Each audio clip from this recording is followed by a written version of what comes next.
Silakan duduk. Ini ayam spesial. Pulangnya dengan nada yang persis sama. Wali Paidi mengangguk, tapi tak duduk. Ia menatap dalam ke arah si penjual, lalu menyalakan sebatang rokok. Asap ini buat ngasih tahu, katanya pelan, bahwa bukan semua yang bisa mirip adalah yang sebenarnya.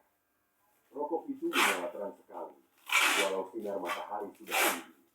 Dan saat asapnya ditiup ke arah penjual itu, bayangannya tidak muncul di tanah. Warga yang melihat mundur pelan-pelan. Istri Pak Jono langsung sujud sambil menangis. Sementara Pak Jono itu menunduk, tangan masih mengaduk mie, tapi pelan-pelan gerakannya jadi makin lambat, makin pelan, lalu berhenti. Kepalanya menoleh pada Wali Paidi. Lalu ia berkata dengan suara lain, "Kamu lagi datang-datang bikin urusan." Wali Paidi tersenyum. "Ini bukan urusan," katanya. "Cuma nyari teman yang belum pulang." Dan tanpa peringatan apapun, gerobak itu tiba-tiba roboh sendiri, tanpa disentuh. Mangkuk-mangkuk pecah, kaldu tumpah. Dan si penjual yang mirip Pak Jono itu menghilang seketika, tak meninggalkan jejak sedikit pun. Kecuali satu benda, topi caping milik Pak Jono.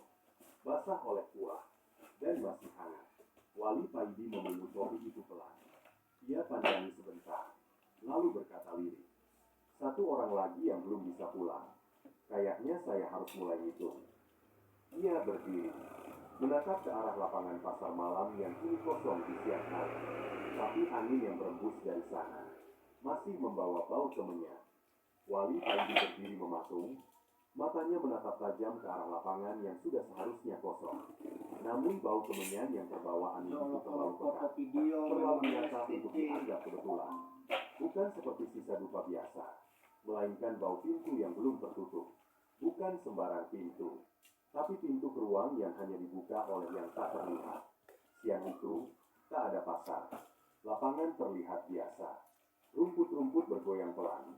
Sisa-sisa kertas mainan anak-anak masih berserakan di tanah. Tapi bagi Wali Paidi, suasananya terlalu tenang. Seperti tenangnya danau sebelum pusaran muncul dari dalam. Dia berjalan pelan menyusuri sisi lapangan. Angin menyapa wajahnya dengan aroma yang familiar. Bukan hanya kemenyan, tapi juga bau tanah basah yang tidak pernah tersiram hujan. Seperti ada sesuatu yang tumbuh, bukan dari bumi. Tiba-tiba ia berhenti. Di tengah lapangan, tenda merah yang semalam ia lewati, yang seharusnya sudah dibongkar, masih berdiri. Sendiri, diam, dan menggantung sedikit di atas tanah. Wali Paidi menghela napas panjang. Ia menyalakan rokok lagi bengi sekali takon dan berkata, jam pira "Kalau setengah kalian satu lagi, ya sudah.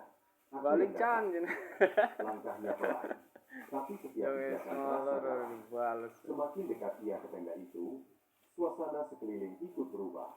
Warna langit memudar. Suara ayam, suara burung, suara dedaunan, semua lenyap seperti dihapus satu persatu. Dan saat ia menibak tirai tenda itu, dunia di dalamnya bukan lagi dunia pasar.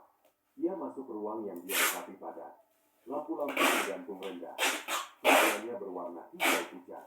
Dinding tenda itu tak bergerak. Seakan-akan berlanjut ke lorong-lorong panjang yang tak berujung. Di dalam sana, suara gamelan kembali terdengar. Pelan, tapi bukan dari alat musik. Seperti suara yang lahir dari tulang-tulang yang merintih.